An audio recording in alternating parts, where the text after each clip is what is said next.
Ich weiß nicht, wie es euch geht, aber langsam kann ich nicht mehr. Es ist schon mehr als ein Jahr her, dass wir in unseren vier Wänden eingesperrt sind und das Leben um uns herum sich komplett verändert hat.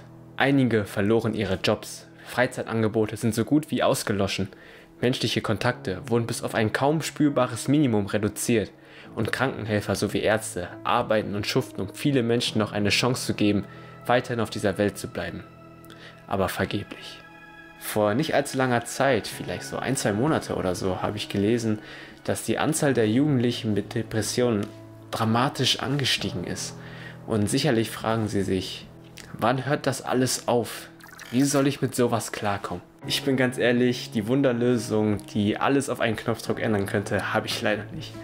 Aber vielleicht hilft dir diese Geschichte eines Fan-Favorites, dir ein Bild zu machen, dass das Leben zwar schwierig sein kann und dir Steine in den Weg legt, aber es immer Wege gibt, diese Steine zu beseitigen.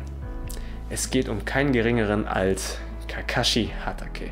Immer nach der Schule zum Fernseher gelaufen, Naruto geschaut und da war er, Kakashi, mit seinem richtig coolen Design, seinen richtig krassen Skills und mit seinen lustigen Comedy-Einlagen ist er mir bis heute sehr gut in Erinnerung geblieben. Ich meine, nicht jeder kann cool mit einer Maske und einem schrägen Stirnband aussehen. Ich jedenfalls nicht. Nur verbirgt sich hinter der Maske viel mehr, als man vielleicht am Anfang vermutet. Denn betrachtet man die Ereignisse in seinen jungen Jahren, bemerkt man, dass diese eigentlich nur gefüllt sind von Rückschlägen. Kakashis alleinerziehender Vater, Sakuma Hatake zum Beispiel, war ein Mann, der das Ziel einer überaus wichtigen Mission vernachlässigte, um seine Kameraden vor dem Tod zu schützen, was aber in der Ninja-Welt als totale Blamage gezählt hat. So kam es dazu, dass er einen unglaublichen Hass auf sich nehmen musste, was dazu führte, dass er Suizid begann und einen 8 Jahre alten Kakashi nun ganz alleine hinterließ.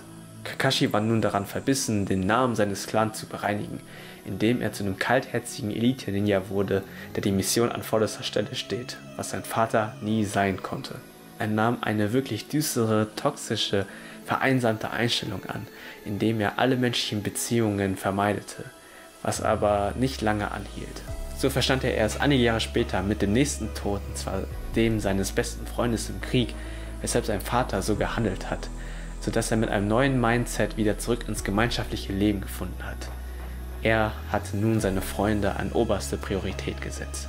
Doch es sollte nicht so sein und daraufhin setzte Kakashi dem Leben seiner besten Freundin, die er für seinen besten Freund beschützen sollte, ein Ende. Und schließlich verlor er auch noch seinen Lehrer und Mentor, die letzte Instanz, die letzte Person, die ihn noch hätte stützen können, bei einem Anschlag in seinem Dorf. Er verlor nach und nach alles in seinem Leben und leidet dadurch vermutlich an PTBS, einer posttraumatischen Belastungsstörung in Form von Albträumen, Halluzinationen und der Schuld, verantwortlich für all das gewesen zu sein. Die Maske verdeckt sein wahres Ich. Er weiß nicht, wie er mit den Emotionen umgehen soll, sodass er diese versteckt und sich als jemand anderes zeigt und zusätzlich vermeidet, weitere tiefere Beziehungen aufzubauen, da er weiß, dass ein Ende nicht abzuwenden ist.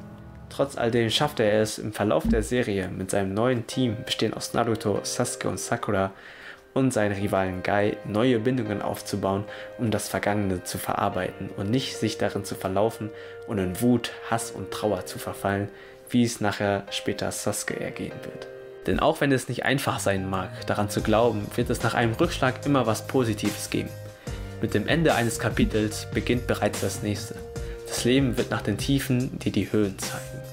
Es gehört halt nun zum Leben dazu und alle, wirklich alle, müssen irgendwie damit klarkommen, sodass ich finde, dass der Austausch mit anderen Leuten unglaublich wichtig ist, um neue Kraft zu schöpfen und seine Gefühle, die in einem auflodern, zu verarbeiten. Damit meine ich nicht, dass ihr eure Freunde nur dann anquatschen sollt, wenn es gerade mal nicht so läuft, sondern eher eine tiefere zwischenmenschliche Beziehung zwischen zwei Menschen entstehen sollte.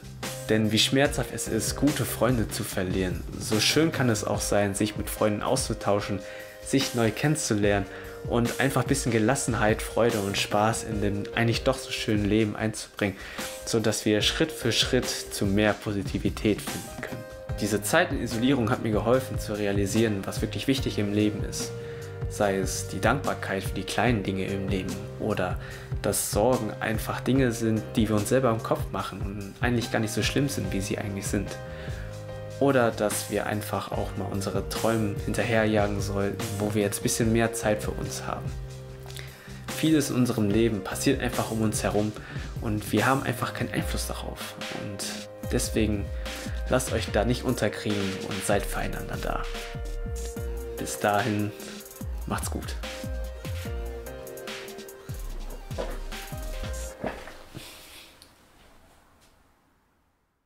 Boah, Alter, das Outfit, ne? Das hat zwar schon was, aber mir ist so warm.